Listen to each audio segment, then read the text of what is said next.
Hola, soy Ana María, soy pastora de una iglesia evangélica y quiero compartir contigo lo que significa Pascua. Sabemos que el comercio tiene una influencia sobre nuestras vidas y que a veces nos distorsionan los conocimientos y nos hacen ver como que Pascua es una celebración donde te tengan que comer todo el chocolate, y no es así.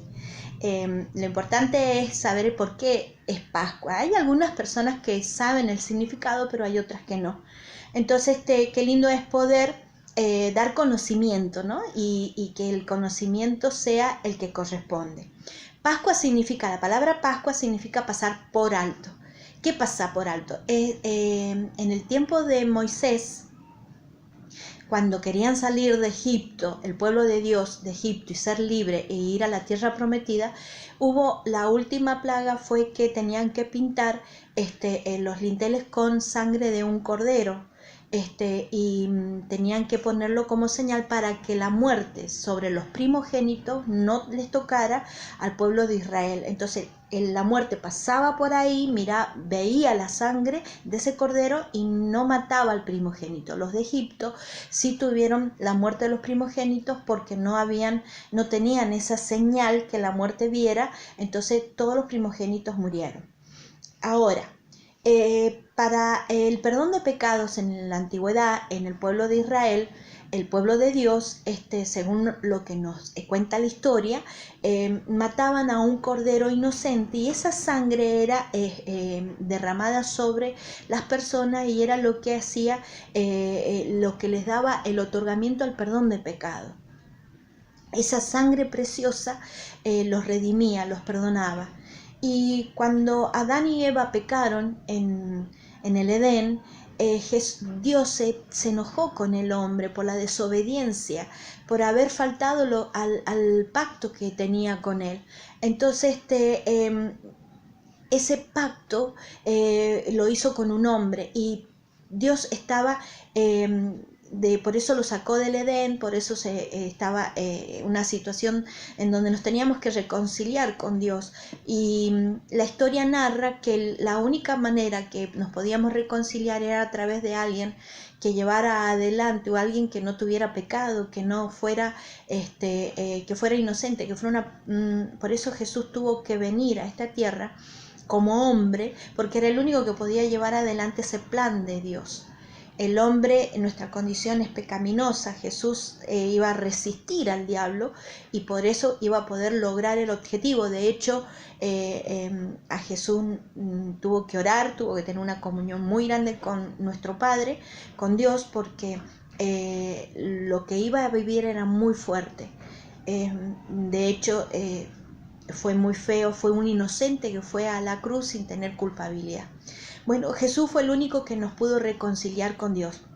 Y Jesús, esa sangre de Jesús, cuando está en nosotros, hace que la muerte esa espiritual, esa muerte, porque físicamente vamos a morir, pero esa muerte espiritual de la desobediencia que está en nosotros, se pase por alto. ¿Qué significa? Que con Jesucristo nosotros, al recibirlo como el Señor y el Salvador en nuestro corazón, que ese sería lo que nosotros tenemos que hacer cuando conocemos a Jesús, es decirle, bueno, Jesús, sé el Señor de nuestra vida, sé el Salvador, yo creo en tu muerte, yo creo en lo que hiciste en la cruz del Calvario, yo creo que naciste para ser ese cordero inocente que iba a ir a dar la vida por mí, para que esa sangre ya no estuviera nada más que en el pueblo de Dios, sino que estuviera para todo aquel que creyera en Jesús.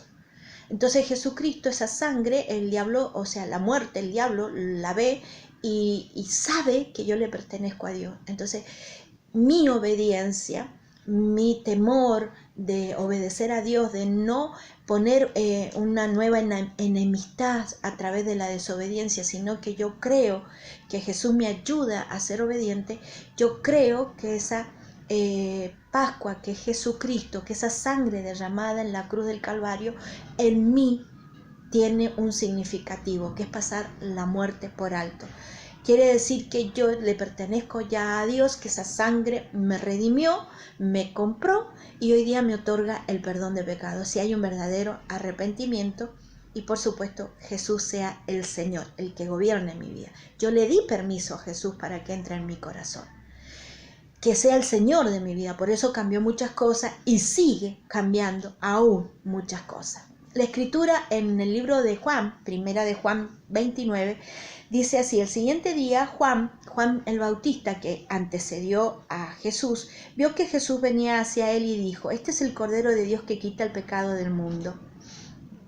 Dice, Él es quien yo dije: después de mí viene un varón, el cual antes de mí, porque era primero que yo no le conocía, pero viene bautizando con agua, y para que él fuera manifestado a Israel. Juan también dio testimonio y dijo: vi al Espíritu descender del cielo como paloma y permanecer sobre él. Yo no le conocía, pero él que me envió a bautizar con agua me dijo: aquel sobre quien venga el Espíritu desciende, que veas que el Espíritu desciende y que permanece sobre él, es él que bautiza con el Espíritu Santo. A Juan le fue revelado quién iba a ser Jesús, y que cuando viniera él y el Espíritu que descendía como paloma estuviera sobre él, que él entendiera que él es el que iba a bautizar,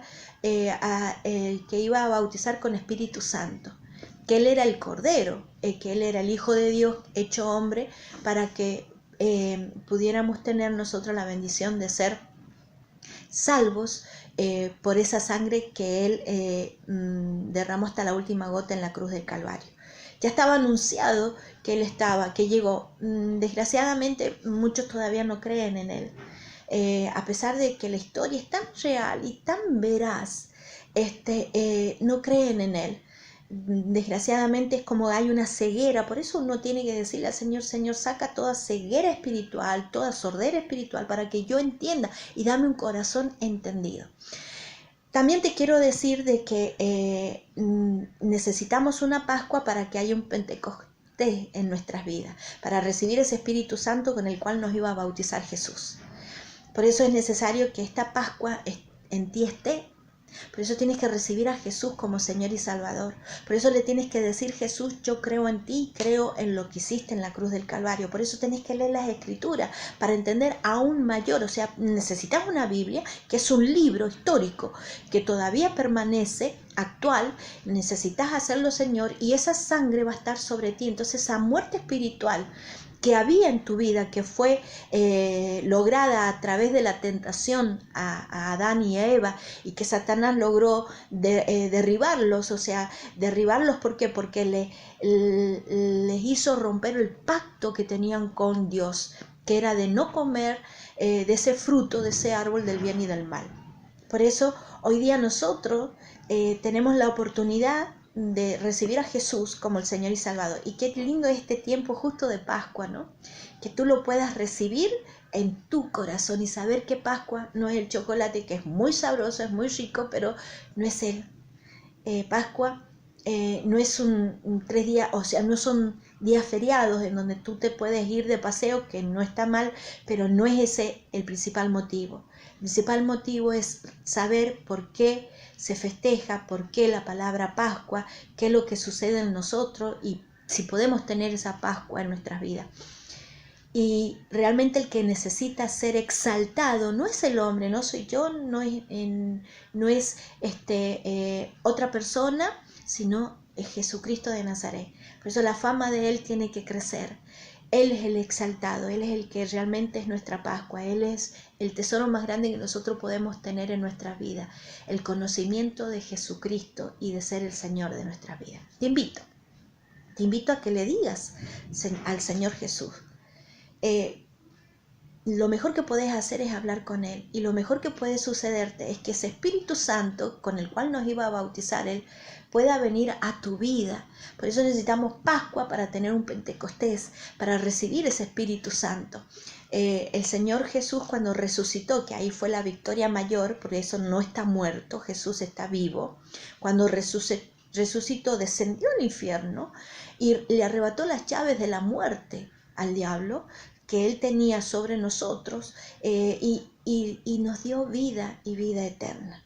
Por eso nosotros hemos salido de Dios y volvemos a Dios a través de Jesucristo, el único camino, en la verdad y la vida. Te invito a celebrar esta Pascua. Te bendigo y le doy gracias a Dios por poder hablar de Jesús, porque Él me ayuda a mí todos los días de mi vida a poder vivir una vida de arrepentimiento y una vida de obediencia, y más en estos tiempos tan difíciles. Yo te bendigo y espero que esto te haya sido de mucha bendición y felices Pascuas. Que Jesús sea tu Señor.